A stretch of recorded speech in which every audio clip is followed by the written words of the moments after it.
what are the actions that we're doing that are going to elevate us rather than just go around the mountain? Yeah. We're busy, right? We're busy, but are we climbing the mountain or are we just...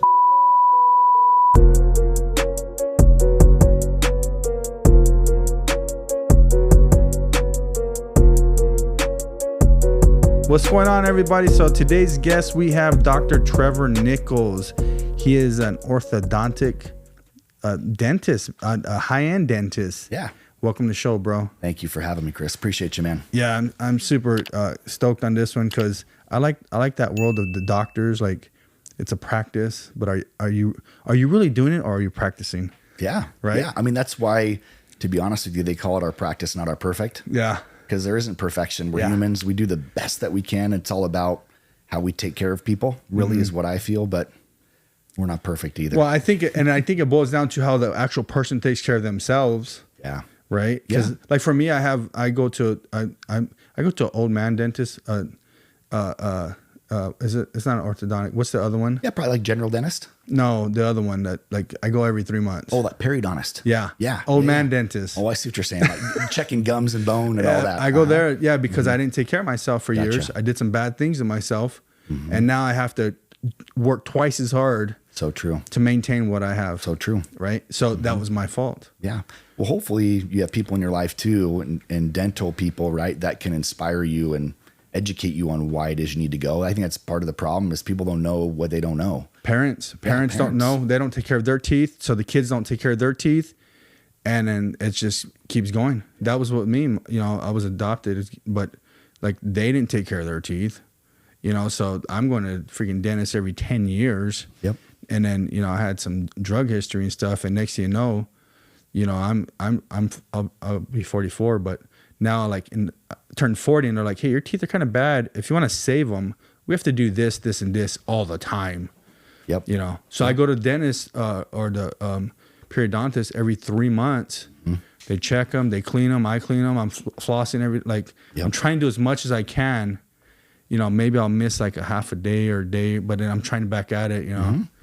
It's like you say, you got to pay the price at some point, right? Either you pay it a little as you go from young, or you pay it bigger when you're older. Yeah, yeah. So okay. So can I call you Trevor? Yeah, of course, please. Born in Utah, raised in Arizona. Yep. You got 4 kids, 4 boys. 4 boys. That's insane. No, awesome. And it is insane though. Yeah, right. There's no girls. Been married for 15 years. Yep. Right. Mm-hmm. So, take us back. You're a dentist now. Take us back to when you were young. Like, did you have this goal to be a dentist? And like, tell us a little bit about that. Yeah. So the dental inspiration came about 12 or 13 for me. So pretty young, kind of through some of my own experiences or through some people that I knew that were orthodontists when I was younger, and the type of people they were, the type of time they had with their family, and the values that they had, I felt resonated really well with me, and kind of got me excited about learning more. Plus, I really like art and I like medicine. I liked school. So I figured it would be a good fit. And the more I learned about it, the more I fell in love with it. And it became my life. It's like for me, it's God, family, and teeth. That's what I do. God, family, and teeth. So were you like that kid that was like watching all the dental shows and the how old are you, if you don't mind me asking? Yeah, I'm 36. So 36. So you're 7 years younger. Was there any kind of shows with little doctors or something? I think that was more later, right? Mm-hmm. Yeah, Doc McStuffins and all those. That's right. Yeah, she was out after my time. My kids watched that though. Yeah, that's what I mean. Yeah. So, but there was like Doogie Howser or anything like that where you're like, man, I like that guy. Like, I like that. Yeah, no, not that I can think of. Did you have the coat? Like, was like your parents, did they buy you like dental tools? Like, they did as a kid, and a coat, like you're like the doctor dentist kid. That's right. So a funny story, actually. This is probably when I was in high school. My mom used to love to go to like swap meets. Okay. She'd buy stuff at swap meets, and we went to this one swap meet because they had used dental tools, and I just bought a ton of them. Wow. I didn't know what they were, but I just wanted to have them because I knew I wanted to do something with dentistry. So it was kind of fun, and from there I would buy stuff online, or get stuff from old dentists. I'd even get them to give me old teeth that they'd removed. Are you serious? For real. And actually, when you're in dental school, it's one of the requirements. You have to go to get like a bunch of fake teeth to practice on. But like in real teeth too. Like you go and get teeth that dentists have extracted. No lie. You get teeth that dentists have saved in a jar that they've removed, and you drill them as practice. So you grab the tooth or put it in a vise and you're drilling it. That's right. You put it in like a mannequin. You put it like in a mannequin. Oh, like you're setting them and stuff? Right. Like it's a real person, you know? So you put it in the mannequin and you practice like as if they were your patient, but it's a real tooth. So you can see how the teeth feel and how they drill compared to plastic. Hold on. So how old were you when you first started getting people's teeth? Well, it was in dental school. So I was like, oh gosh, that was 2012. 2012, now it's 2023, so it was 11 years ago. So I was like, 25. So you're getting people's teeth. You're like, hey, let me get your teeth. Yeah. Were you just like with some pliers and like, let me take that one, bro? I mean, kind of. That was kind of, did you say that's loose? When you first start even in dental school, I mean, you get general instruction, but a lot of the surgical stuff, they're like, hey, go try and take that tooth out, you know? And it's like, but I don't know how. It's like, just go see how you do, you know? And you get better. And then, of course, they'll finally give you some tips, but they make you work for it a little bit at first. Now, was that here in Arizona? It was. I did all my schooling here. Which school was it? So I went to Arizona State for my undergrad. Exercise science was kind of my thing. So I did that. And then I went to dental school and did my residency at the Arizona School of Dentistry and Oral Health. And that's in Mesa. Oh, okay. I just met someone that took exercise science. Yeah. Literally like 2 days ago. Oh, right on. Yeah. Right so on. from Did ASU. ASU as well. Yeah, a good program actually. Yeah, he's a young man. It's like 26. Right on. So that's crazy because, like, you know, some people don't know what they want to do, especially today. Yeah. You know, and you knew early on what you wanted to do. You know what I mean? For me, I got into construction because I didn't have an education, and I love to build with my hands. I'm really good with my hands, and that kind of led to where I'm at now. You know, jumped into you know, it was little by little. I want to pick drywall and then Although I did pick paint because we added it to the drywall. Right on. But I wasn't like, I just want to be this drywall guy when I was like 6. But I love to build, and then since I didn't have an education, like I was good at building, I was like, I can make a lot of money at this, you know, because I was better than everybody. So, but today, like the young adults, they don't know what they want to do. Yeah. Yeah. You know, and you know, I'm gonna have my oldest daughter is gonna graduate from Grand Canyon, and then the next one, Gigi, she's at Grand Canyon, and she's kind of in that phase. I think she's in her second year. She's in that phase where she's like, I'm not quite sure. Yeah. You know, and it's tough. It is tough because like she doesn't really like what we do. She does worship art. She sings on a praise and worship team, so she likes to do that. And then she hears me saying, "Well, there's no money in that." There is money, but that's what I say because I want her to do business and stuff. Sure. And so she's like, so I see the young adults are like, there's a lot of confusion because you do hear from the parents like, there's no money. You know, then they like to do this, but then the kid starts to understand, well, maybe there isn't no money in this. You know. You know, especially like teaching or some of those careers. Or sometimes they're looking on YouTube and Instagram and they see all these influencers that have a lot of money that don't work or don't do much. So they're like, okay, well, I can just do this and make money and it's fine. Yeah. When it's like, but you don't just get there overnight. You do have to, even those people on YouTube or Instagram that are megastars making a bunch of money, they put in work, man. They grinded for a long time. They're working 12, 16 hours a day doing that, whatever they're doing, the post, whatever. And you almost got to do that with anything you do. You have to grind. Like you're in your dental practice and we'll talk about that, but you got to grind. You know, in school, you're grinding. Totally. You know, you're going to school, you probably had a little job or whatever, or a real job or whatever it was. Yep. But you're doing multiple things to like, I want to go to that next level. You know what I mean? I'm grinding while I'm grinding on teeth, you know? you're putting in. So do you do like, you got pearly whites, you do your own teeth and everybody's teeth? Yeah. I mean, everybody that I can, right. That I know, I try and it's not about the money thing at all. I like to gift those to people that are close to me for sure. But for me, it's all about, I want people to be confident in who they are. Yeah. And it's tough nowadays. We're so hard on ourselves, especially when we really should be our own best friend. We're sometimes our own worst enemy. We say things to ourselves that we would never say to a friend of ours. And we beat ourselves up so much. So I'm all about if there's a way that we can help somebody feel better about who they are, I want to be a part of that. Yeah, totally a confidence booster. Like you see it with people, especially like I don't have the greatest teeth. I have big gaps and stuff, and I've just learned to accept it. But you see people with really bad teeth, and they're really the confidence is down. They don't want to smile. They definitely don't like to smile. Yeah, or they're looking down. And so, yeah, if you could totally build that confidence up, because I really think, like, what holds people back, one of the main things that holds people back is confidence. It's not education. It's just the confidence. Yeah, I could say that for my own life, right? Yeah, it's held me back for sure. Things I didn't think I was capable of. Yeah, it's confidence. From doing it. Yeah, and then so like you said, is if you can shine their teeth and maybe there's one missing, put one in, you know, or maybe they're rotted. Okay, let's do something or whatever, you know. It changes the way they see themselves. That's the most important thing. Of course, it changes how other people see them, but the most important part is how they see themselves different. Yeah. And again, if I can participate in that and be a part of it, it's so rewarding. You know, that's why I wanted to get into this.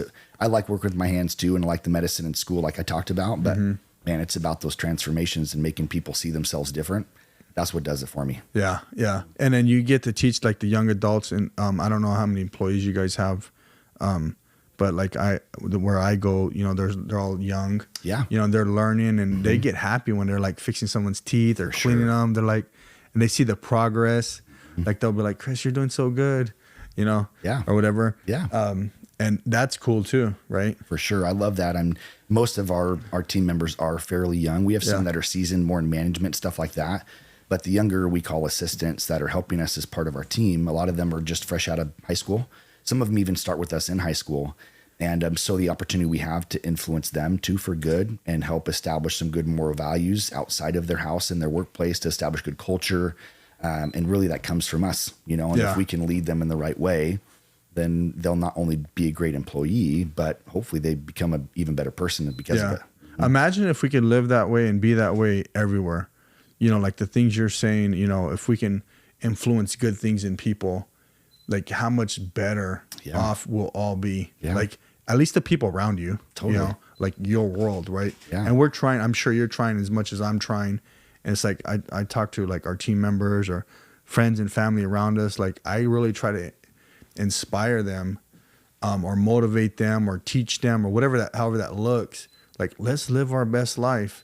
You know, your life can be better. You have to make the choice. And here's what I did. If I can do it, you can do it. If this guy, and I tell people like, hey, if I only have an 8th grade education and I can go out there and grind and build something, damn, you have high school. You're 4 years ahead, but you can do it. You know, and anybody can. Even, you know, you have a degree, but that doesn't mean you're better than anybody. The difference is you chose to go out there and get it. Oh, 100%. 100%. And the same way that you've built your business and that you're sharing this even with the podcast, which I have a ton of respect for because you've invested in this to help other people, you know, that those around you and those far away. And I appreciate that. And again, for me, it's, you know, if we can inspire change, even sometimes it's just through a smile, you know, just being kind to people. There's so much, you know, we focus so much inward. If we can focus a little bit outward and just share a smile, sometimes and I say smile because I'm right in dentistry, but anything we do, I think it's just showing love and kindness. I love it. I love it. So the name of your practice, and you call it a practice. Would you call it practice? Yeah, for sure. Nichols Orthodontics and Aesthetics. That's right. That's the name. Like, is it a PLLC or? Yep, PLLC. What's the P? The P is, I always see that with like law or like dental, like we medicine. typically do it for like, because it's a smaller business and because we want to protect ourselves with the LLC, it's just a smaller practice type LLC. Yeah. Yeah. You see it with, I only see it with medicine or law, the P. So you guys do, like just full service or everything. Yeah. So we specialize in tooth movement. So orthodontics, so braces, aligners, movements of jaws. I'm all tooth movement. What the heck is that? Tooth movements. Yeah. Braces, aligners, straightening teeth, you know, closing spaces, all those types of things. Yeah. We specialize and we work with other dental specialists to do some of the other things too. Like if somebody has missing teeth, like you said, you know, implants, or if they have broken teeth, veneers, something like that with a team. But my specialty in dentistry is what they call orthodontics and dentofacial orthopedics, which basically means we look at the growth of the jaws, the head and neck, as well as the movement and development of the teeth. And we kind of use those if we see patients young enough to kind of sculpt the way that they're going to look, you know, anywhere from really the nose down. Really? We can do a lot of things to change jaw positions and profiles. And then, of course, changing the positions of the teeth can have an effect on the smile too, whether it be up and down or so side to you're side. saying you changed the jaw position and profile. Like, explain that. Yeah. So let's say that I see a patient that's young and growing, 7, 8, 9 years old. Okay. And they have like an underbite, right? So the lower teeth are ahead of the upper teeth. Like that. Just like that. Yeah. Lower teeth, bulldog look. Yeah. Many times it's because the upper jaw, which we call the maxilla, is deficient. It didn't grow like it should. It's like having one arm longer than the other. So what we can do orthopedically, meaning working on bones, we can grow the upper jaw so that, in a sense, both those arms match now.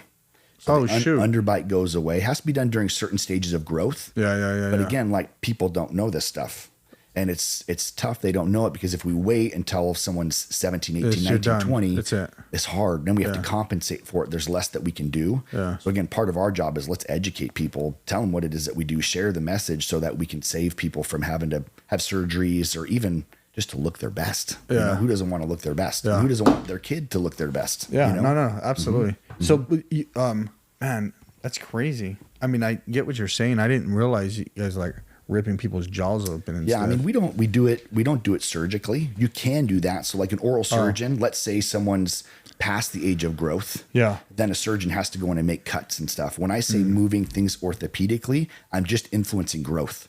So an example of that may be something that I place inside the mouth that's removable within a few months, and we just glue it in like an appliance, kind of like braces.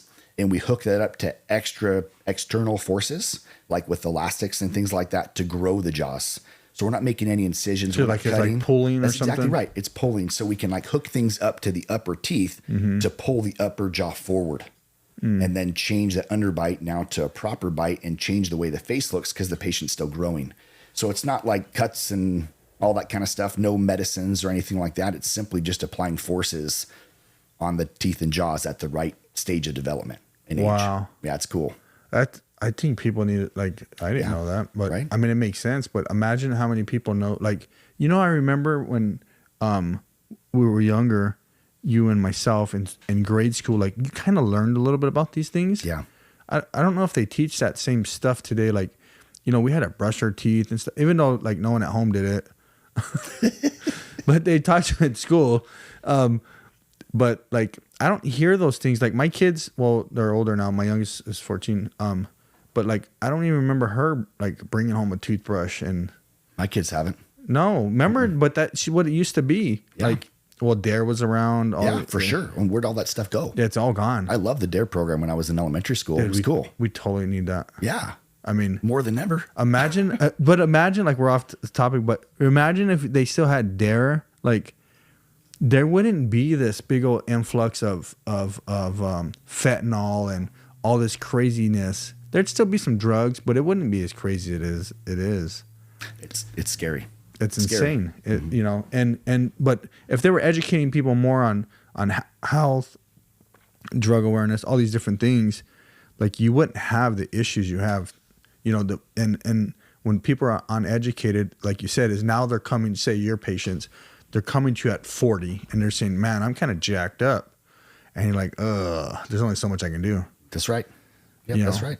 Now it's kind of like a maintenance program, you know. The key is being young, for sure, if we want to maximize our outcomes. But you're right, if they don't know and they're not taught or the parents don't know, what help do they have? Yeah. That's why I think it's on us. You know, we have to advocate for that. We got to do a better job. Yeah. And if you, like, we could totally look at that everywhere. So think about like, I mean, I made a ton of mistakes in like growing up, a ton, because that's just what I seen, you know, it's what I was taught. Yeah. And think about like people with credit, right? And they make the same mistake. They stop paying their bills. You know, I remember when this is a true story. So when I was younger, so I had good credit. I partied a lot, but I was working, all these things, and I had good credit, all this stuff. And then my mom had passed away when I was like 20. And right when I turned 20, she passed away, and she had given me up when I was younger, but I still loved her anyways. But I went off the deep end. I remember this. And so I just started using my credit cards, pulling all the money out. And the like my step parents, they were like, it's okay. You can file bankruptcy. That was and then, so in my mind, I'm like, okay, well, I'm going to keep doing this. There's no consequences. Right? And so I'm like 21, pulled all the money out of all my credit cards, Next thing you know, I have bad credit. Yeah. Because it was okay, because this is what I was taught, right? And so it was what was I showed. And now it took me 10 years to fix all of it, you know? And so it's kind of like the things with our health, what we're being taught right now, we're not being taught good things that way, because, and what people don't understand is the mistakes they're making today will cost them. I tell my kids, go ahead, don't pay your bills. And I use me as an analogy. 10 years. 10 years. It's a long time. 10 years. Go ahead. 10 years. Because stuff follows you. Yeah. You know what I mean? Like the mistakes we make, like, well, my teeth, it's followed me, you know, like with your patients, right? And like, I told them I got a felony when I was 18, 19. I made all kinds of mistakes. It still follows me. But for sure, it followed me. When I went to get my license for business or for the contracting, I couldn't get it because of my felony. Really? Originally. I had to go and start to apply for my rights, all these things to get my license. So it was literally like 10 years before I can do something. You know, it was the same thing with credit. People fix their credit fast. They'll file bankruptcy. I don't know how they do it, but it took me 10 years. And how long did it take you to spend that money? Oh, like 10 days. Right. And then 10 years to make 10 up for years. Yeah. And and so I try to tell these young adults, like, hey, listen, take care of yourself. You pay your bills. Take care of your body. You know, especially, you know, I'm glad you're here because take care of your teeth. Yeah. You know, we had a guy that worked here. Bless his heart. He doesn't work here no more.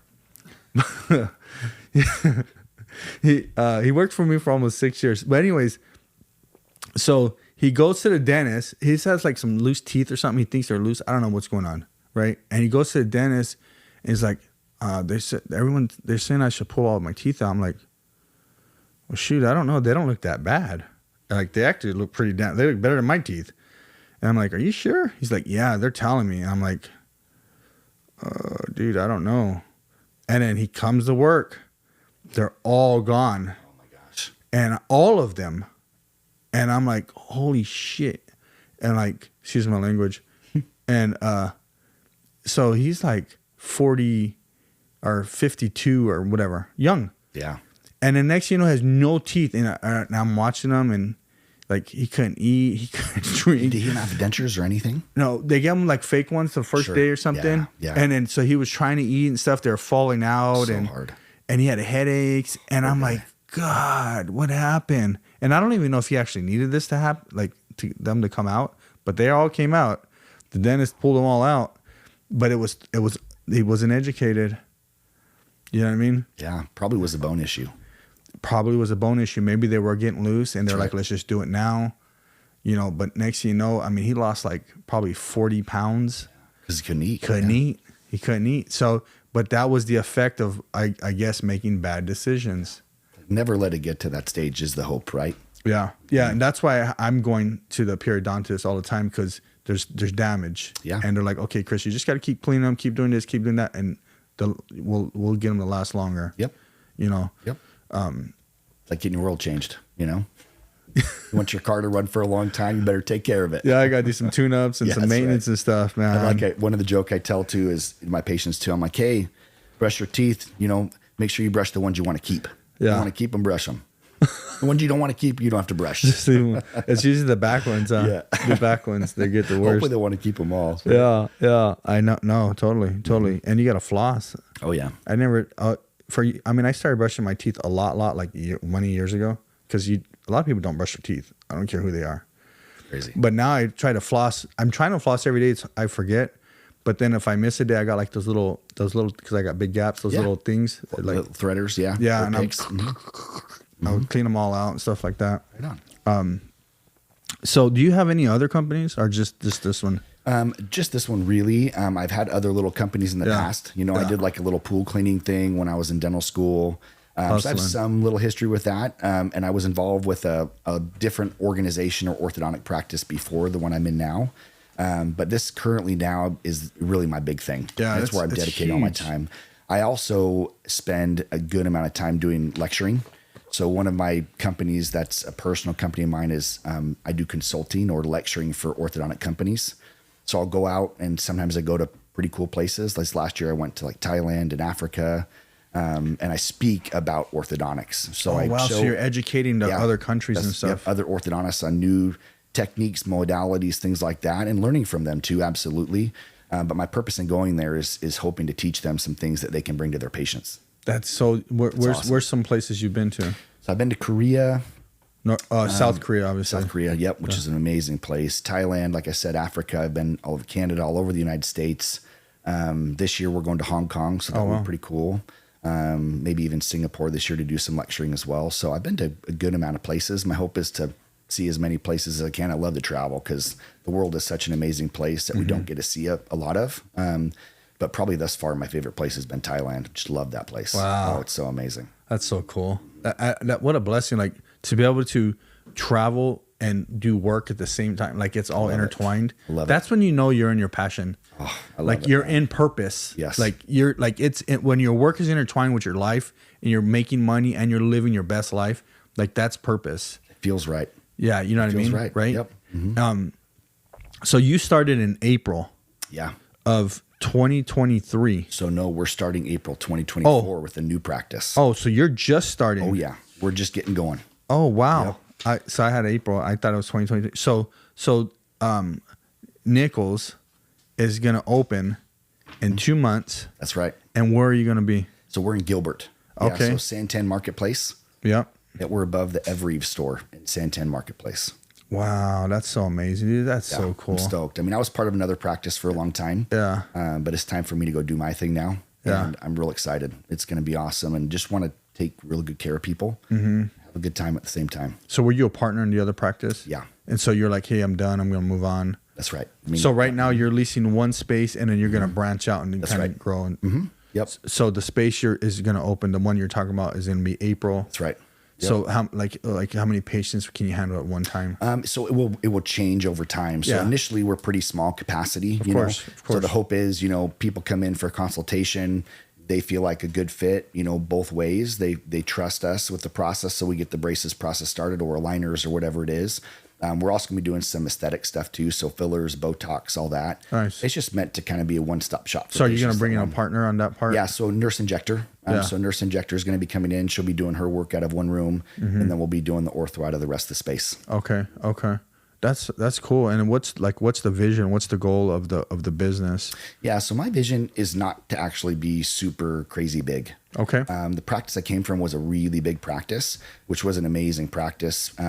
World renowned, actually, practice. World renowned. I mean, a lot of amazing things there, but it was very big and very busy. And I kind of want to slow it down a little bit for me. I found my joys in spending time with patients, even if that comes at a financial cost to me, meaning I could make more money seeing more people.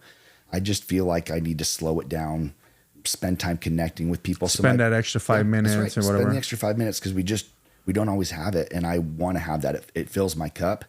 So my vision for this is a smaller size practice with a really good reputation that does really, really good work. And my hope would be that even down the road in the future that, people know who we are. And I would be okay with even saying, hey, we are at capacity right now, but in a month we'll happily take you in to know that they're going to get great treatment. It'll be efficient. They'll be well taken care of. And the timing of the treatment will be successful too. Yeah. Quality over quantity. Absolutely. That's what I want. That's cool. That's it. In my relationships and in the treatment, I want the quality over the quantity. Yeah, exactly. That makes sense. Like if you're going to do it, how you do anything is how you do everything. Like you said, get the quality in everywhere, the relationships, friends, close people, the practice, the patients, like totally. You can impact them and then they'll impact you because the quality's coming in now. Yes. Especially if you're like, hey, we can't take you for 2 or 3 months and they wait, that's a quality patient. Big time. They're invested. Yeah. And we need their cooperation. I mean, a lot of the orthodontic process involves some patient cooperation. Yeah. And then I know they're bought in, which means I can do the best work that I can because they're bought in and maybe they had to pay the price of a little time for that. Definitely I'm not going to be on the pricier side either. I want it to be affordable and I want to do a lot of things for the community to give back. But you got to make money to give back for sure. So don't be too affordable. I just want to be reasonable. Right? I want to be reasonable. I don't want it to be a thing where people, they're priced out of it. You know what I mean? Yeah. Yeah. Well, I think you have different levels of what they can do and what they can't do. Totally. Right? And difficulty. Like you're like, hey, you can't get the Invisalign, but here's this big piece of metal. Yeah, exactly. Exactly. Right. And that's okay for some people. It is okay. Yeah. Like options, you know, because it's the same thing as they went to a dealership. The guy's like, you're not getting this $100,000 car, but here's this $55,000 car. Yeah. It works. It does the job. It does what it's supposed to be doing. You know, what the objective, like you said, is what do you need? What do we need to do? Yeah. What will serve their needs the best? Yeah. Totally. I like that, staying small and being more impactful. Yeah. Super intentional. Yeah. Too. Yeah, totally. So you I think like you know, I was trying to figure out who you were, and I know you're in Mesa, Gilbert, Yep. Gilbert area. Yep. Do you live in Mesa, or are you still are you in Santan too? Yeah, Queen Creek. Yeah, we're Queen Creek. Yeah. Yeah. So, and that whole area is a big Mormon area. Yeah. From Mesa all the way down. A lot of them moved out, right?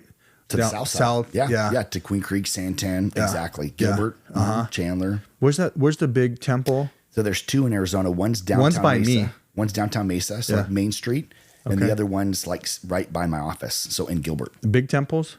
They're both pretty big. The biggest one here in Arizona is in Mesa. But I have one by my house. Like a chapel. I don't know. It's Smaller big. one. Is it still big? It's big. So there's like the temples are the big ones that look super It's pretty. white, like stone. Yeah, that's the temple. Yeah, I have one by my house. Right on. On Pinnacle Peak. Yeah. Yeah. So there's so are you Mormon? Yes. So you're Mormon. Yep. That's so cool. So like how long have you been a Mormon? Oh, my whole life. Yep, my whole life. And the Mormon, they say the term that we prefer, I guess, is like members of the Church of Jesus Christ of Latter-day Saints. And Mormon basically was one of like a prophet, like Moses, right? So, and we have the Book of Mormon, which is why people typically call us Mormons. Yeah. But we like the Church of Jesus Christ of Latter-day Saints because Christ is still the head of our church. Christ is who we worship. Yeah.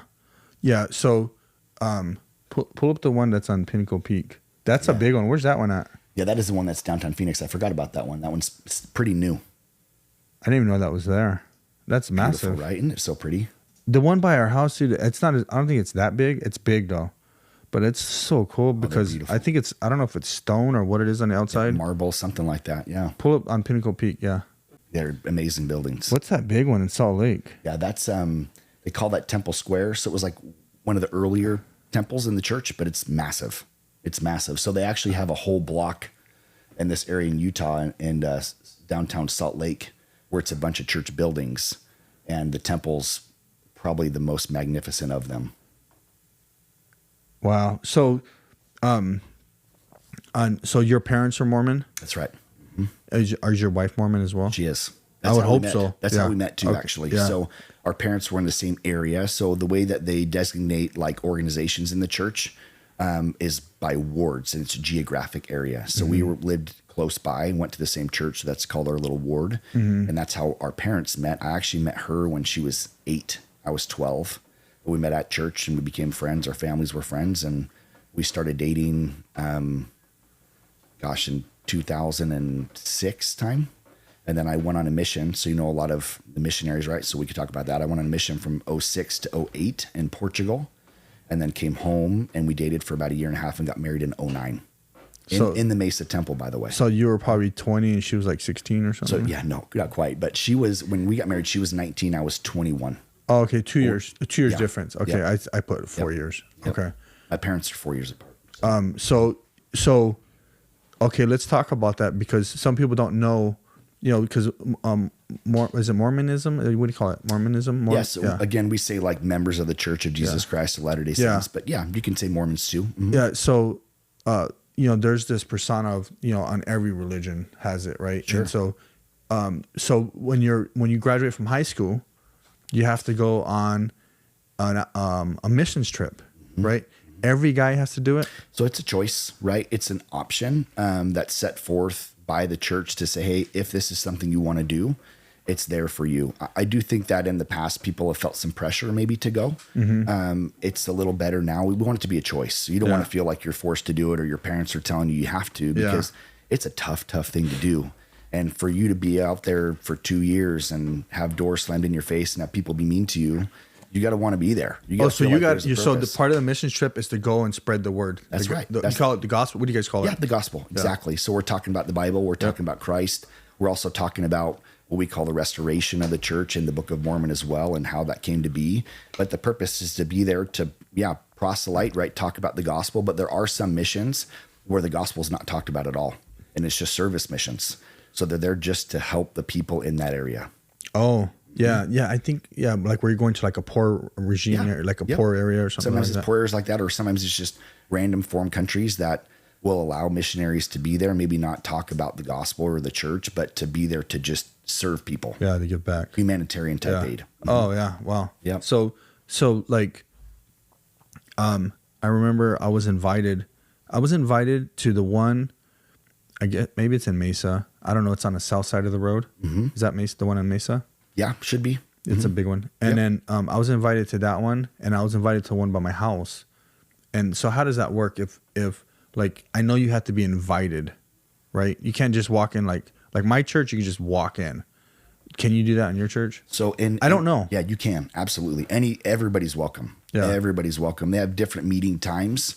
Usually it's like 8 o'clock, 9:30, 11:30. So it's 2 hours. 1 hour like everybody's together, and then an hour of like separate Sunday schools based on age and things like that. Okay. But yeah, everybody's welcome. The temples are a little bit different. So that's where I think people get a little bit confused, because the chapels where we have normal church, right? That is all anybody's welcome, just like your church. Mm-hmm. The temples, you don't have to be invited. You have to be recommended. Oh, and basically what that means is that you have to go through an interview process, just to establish your willingness.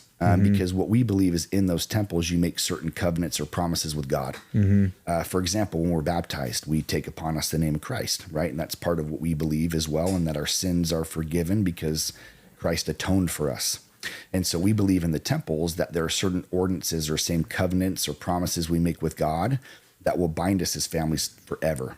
Yeah. So we want to make sure people are ready for that. Yeah. So it's not that everybody's not welcome. They are welcome, but you do have to go through a recommend process to make sure that you're ready to take those covenants upon you and make those really strong promises with God. Yeah. Mm-hmm. And maybe that's what it was. Cause I was recommended, and then because the both people were like, hey, Chris, we're going to have this. It's like in certain times of the year, mm-hmm. Would you like to come? That was the question from both of them. Oh yeah. Yeah. So a lot of times what will happen too is they'll have open houses. Oh, maybe that's what it was. That's probably what it was. So like the Phoenix Temple, before it's opened, like they let people walk through so they can see it, because there's nothing like to hide. Oh, but you have to be invited to that. Those you do. You have to have have a time reserved. Yeah. Because it's just so busy. So, maybe that's what you have to have a time reserved. So you almost have to have like tickets because it's so busy. Mm-hmm. So that's probably what it was. Yeah, it was both of them too. Yep. Yeah. Yep. So okay, that makes and more sense. They'll even have like they have visitor centers in those too. So anybody can go in through the visitor center and see kind of what the temple's about, and they have like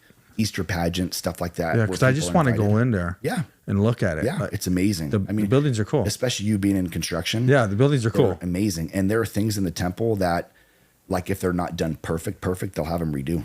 Because it's supposed to be like the house of God, where we get revelation from God. Yeah. And we pray to him, and we want it to be perfect because he is perfect. So do you attend every week? So I attend church every week. The temple, I go as often as I can. Yeah. I would love to go every week, but it's more like monthly or so you go to church every other month? So no, we go to church every week. So church is in the chapel. The smaller buildings. Smaller buildings. The temple is just when you can. So what do you do in the temple? So in the temple, again, you basically, what we also believe is in the temple, we talk about making those like covenants or promises with God. Yeah. Now we know that people that have died, for example, didn't have that opportunity, some of them. Let's say they lived in a foreign country, never had that opportunity. So in the temple, part of what we do is we make those covenants and promises with God in behalf of someone who's already died, so that they, after this life, will still have the opportunity to choose that if they do so. Yeah, yeah. What do you think about like people that are Jack Mormons? Yeah, I mean, everybody has their. Is that someone that doesn't go like that's like kind of like backslidden? Kind of. No, it's more like people that believe or had at one time believed in the church and its teachings, but have fallen away. Just like any other church. So you could be like a Jack Christian. That's what I mean. Catholic. Backslidden. That's what we call it. Oh, I'm sorry. Yeah. Yeah. It's like someone that's like they started partying again and kind of like messing around. That's the same thing. Kind of same thing. Yeah. It's like they at one point had certain beliefs. They didn't do certain things. Now they were living a good life, like living their best life, maybe not, their best. And then now they're like, hey, I'm going to go party. See them when I see you. That's where that term came from. I don't know if there was a certain kid named Jack that they I know, because I've met a few Mormon and different ones. And one was like, yeah, I'm more of a Jack Mormon. I'm like, well, what does that mean? I don't go to church no more. Well, are you Mormon or not Mormon, bro? Like, what do you say? No, he said he was still Mormon. Right on. He just stopped going to church. Gotcha. Mm-hmm. Everyone I've talked to that's ever been a Mormon are still Mormon, even if they stop going or something, because some people are just like, they start living life. And we call it like inactivity, right? They're not currently going as active. They're not active members, but they're inactive, but they're still members. Yeah. Totally. Yeah. No, that's cool. It's I don't know a lot about a lot of religions. I kind of just know, I know a little bit about them, you know, and I know like, your guys' the Mormons, there's that persona for the Utah, what is that? What are those guys called? The ones with like like what multiple wives and stuff. Oh, you're talking like polygamy. Yeah. Yeah, polygamy. Yeah, definitely not part of the church. Yeah, I know. Right. And so people get all that stuff confused, especially they see it all over TV and stuff like that. And it's like, come on, guys, this is a totally different world. Totally. Yeah, because the Mormon, the Jesus Christ of Latter-day Saints, like, you guys are a huge, maybe the fastest growing church. I think so. Mm-hmm. Mm-hmm. Maybe and I think there's more of a tight knit. Yeah. Because I'm a Christian. My dad's Jewish. A lot of my family's Jewish, but I'm a Christian because that's how I came up. And I tell people, man, Christians are the worst. They fall away, they lie, they steal, they cheat. It's like, come on, guys, believe in something. Like, don't lie. You know what I mean? Yeah. And I hate to bash Christians, but it's kind of true. It's like, come on, guys. So it's kudos to you. Like, for some of them, maybe we do need more rules. Yeah, I think that, God loves us and wants to bless us, but we have to do our part, and totally. So you could call them rules or commandments or whatever it is, but it's ways in which he knows he can bless us, and also ways in which he knows that if we follow, we'll be happier. Yeah. You think of like, don't commit adultery. You think of how that tears families apart, and we're a huge, like, our big thing is family. We think families are eternal. And so that's what our religion's all about, is like connecting families to Christ through Christ, that we can live with our families forever. That is the whole goal. That is what we're here for. Yeah. Yeah. No, I think like you have, like, if you don't stand for something, you'll fall for anything. So it's, and I don't care. Like, I tell people, like, I don't care what religion you are, just serve. Like, we got one God. We know that. I don't know what you guys believe. No, same as you. Yeah. Mm-hmm. I figured, but I don't want to. I don't want to offend you. No, you're not. And just so you know, like, members of the Church Jesus Christ of Latter-day Saints, we're Christian too. Yeah, it's a Christian religion. And so like, it's like we got one God. Serve God. Maybe you don't believe in Jesus. Maybe you do. Serve God, and live your best life. Yeah. Because if you don't have something to stand for, you're just gonna fall for anything that comes your way, and it's usually bad. It's usually bad. You know what I mean? True. So true. It helps us be better. Anything that elevates us and helps us be better, that's of God, I think. Yeah. Mm-hmm. Yeah. And I think, like, speaking of that, it's like, I would like to see more God in schools. I don't know if you believe this. Yeah. We need it. We need it. Our kids need it. My kids need it. I would like to see, the Super Bowl just happened, and, we were saying the national anthem, and, like, I get emotional at those times. Because I'm like, man, I love America, and I'm like, I wish I interviewed this kid. This is true. Okay, that's the guy who was took the same class you took at ASU. Oh, right on. Okay. The exercise. Yeah. So he may work here, and this kid. So he went to was it exercise science or mm-hmm. Yeah. Yep. Same exact thing, and then he wanted to become a PE teacher. Okay. Couldn't get the job, so he was like a third grade teacher, right? And he just quit his job. A third grade teacher, like 2 weeks ago. I just interviewed him yesterday. And I'm like, dude, what happened? He's like, I can't do it. He goes, the school system's so screwed up. He's like, the kids are bashing me. And I try to, you try to talk to the kids in like a verbal discipline type thing or whatever the action is, And then the parents come after him. And he goes, there's no honor, there's no nothing in the school systems to back me up. He goes, so I was just done.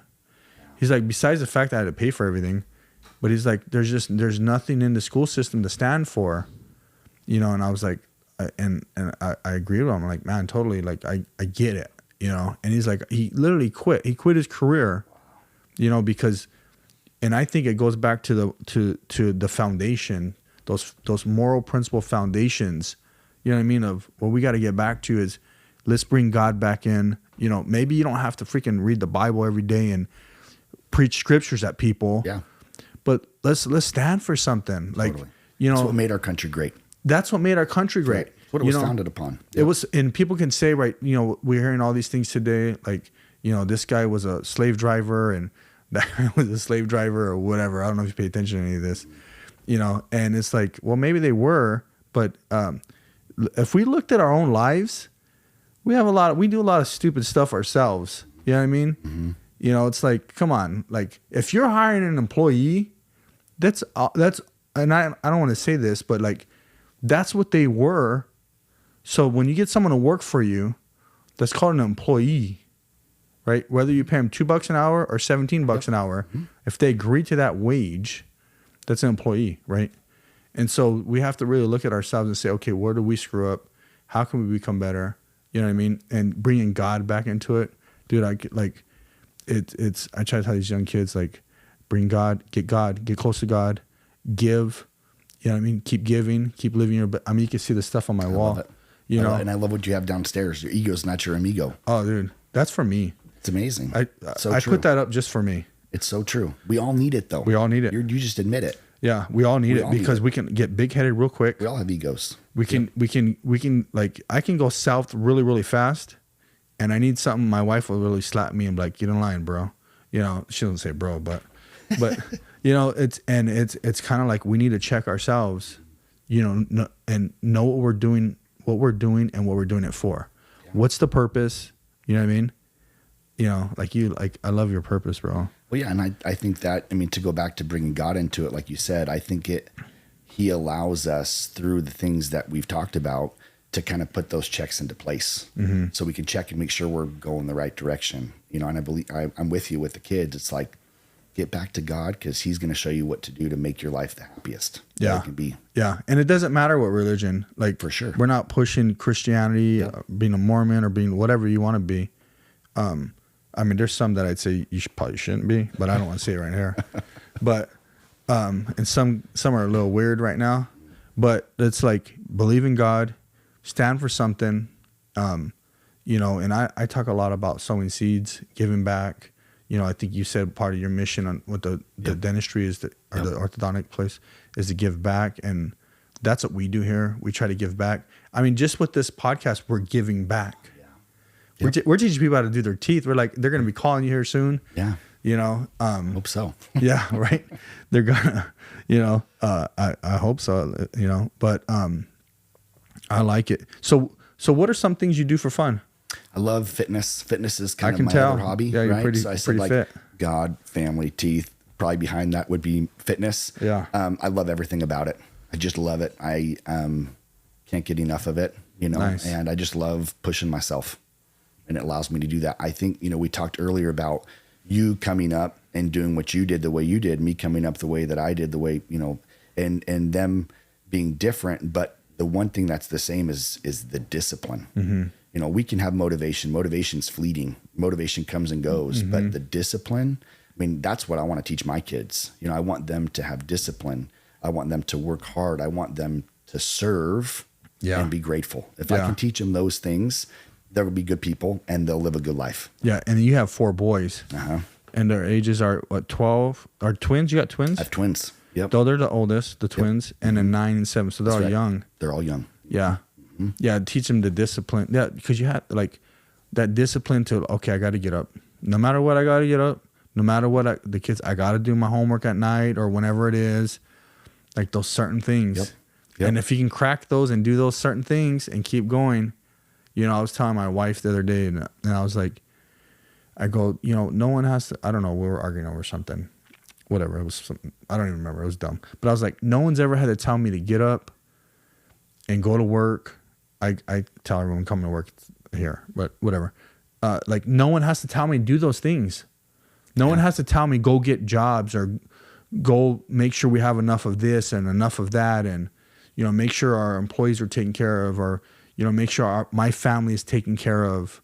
No one has to tell me any of that, because I'm disciplined enough to know what I need to do and what I'm carrying, what God has gave me and stewarded over me. Yep. I'm disciplined enough to know. Yep. Same as yourself. Yep. You've got the ownership. You've taken it upon yourself. I think like God can only give us what we can handle. You know what I mean? Yep. We're stewards. Yep. He's going to give us what we can handle. It's true.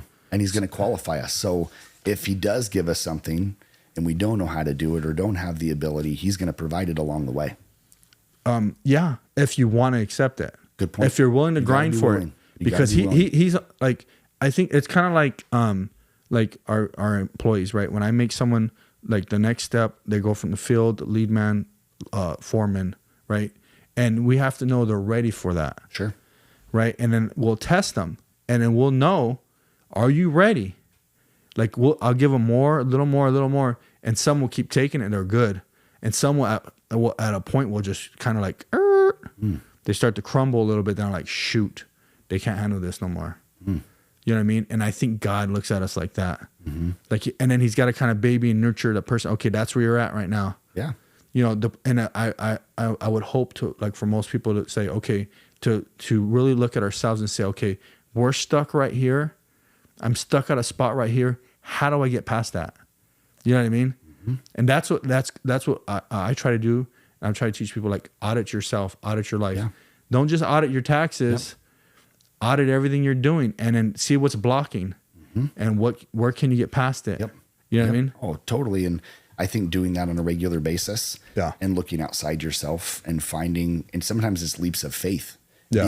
Being uncomfortable as often as you can, putting yourself in uncomfortable situations, which is like the growth zone, as we call it. Yeah. And auditing yourself. What am I self-limiting? What am I capable of that I'm not doing? And what mountains do I want to climb? I saw this thing yesterday that I loved, and it talked about a lot of times with action, we go around the mountain. We just keep going around it, but we never climb up it. Okay. It's like, what are the actions that we're doing that are going to elevate us rather than just go around the mountain? Yeah. We're busy, right? We're busy, but are we climbing the mountain, or are we just busy? Yeah. Busy doing the same stuff. Working, but not getting better. Yeah. Right? Yeah. And you hear people all the time like, oh man, I'm super busy. Well, what are you busy doing? Are you producing? Right. We all can be busy. But are you producing? Is there a benefit? Is that fruitful? Because if it's fruitful, it's growing. Yeah. Right. And you can reap it at some point. You can reap it. Yep. Right. Mm-hmm. So your boys, we're talking about your boys. So what do you like? Are you showing them your industry? Are you kind of excited for that? Like, yeah, I think it's so fun. I mean, part of what I want the practice to be is like a legacy of my family. Yeah. And it's not to say that I expect my kids to get into it. Would I love it if they did? Sure. But I want them to follow their own passions and dreams. And if that happens to be dentistry, cool. I hope they do that. But they've been very involved in the practice, even starting it. And they love to see it, because we almost think of it, growing a business, it's like having another baby. So I was like, this is our baby. Big, it's expensive our baby. Yeah, that's right. It's our baby, and it's their little brother or sister, whatever you want to call it. Yeah. And so they've been very involved. I mean, they're at the office all the time asking questions, and they love the dental part of it. Now I have them come in and assist me sometimes just for fun. And I think it's great for patients to see my family too. I think it's important for them to know who I am, the kind of person I am. And it's fun to have my kids running around. Yeah. Too, exposure, we've had like here, Christopher was probably outside. I don't know if Lena was in here, but 2 of my kids work here full time. My 2 oldest kids. Right on. So they've been exposed. We expose them to it. I'm sure, maybe at some point they'll be like, oh, I'm out, cool. Yeah. One's 21, one's 20. And so, but it's exposing your kids to the business. A lot of people don't do that, believe it or not. They go, you get a lot of men, I notice, they'll start a business, whatever. They go to the office, they do those things, but they don't bring their family and interact their family. They leave the wives, interact your wife. Like, my wife's part of the business, and it's hard. Yeah. We fight. She wants it her way. I want it my way, but we also know our roles, so my family's always been involved, so that way, at the very least, like, they understand, like, this is not easy. Takes hard work, and if you want good things, you got to grind. You got to work your butt off. And you want them to see you working hard. Yeah. And at the same time, if there is, I mean, we want to be there for our families as often as possible. I'm not saying work should be an excuse to not, but if you're working late one night, you want them to know why. Yeah. You're not at the bar. You're not messing around. No, I'm working because you know what? I have to take care of these 4 patients, or I got to do all this paperwork because I had 17 patients today. I got to catch up, whatever industry you're in. It's and like for me, you know, we've been in business for almost 15 years.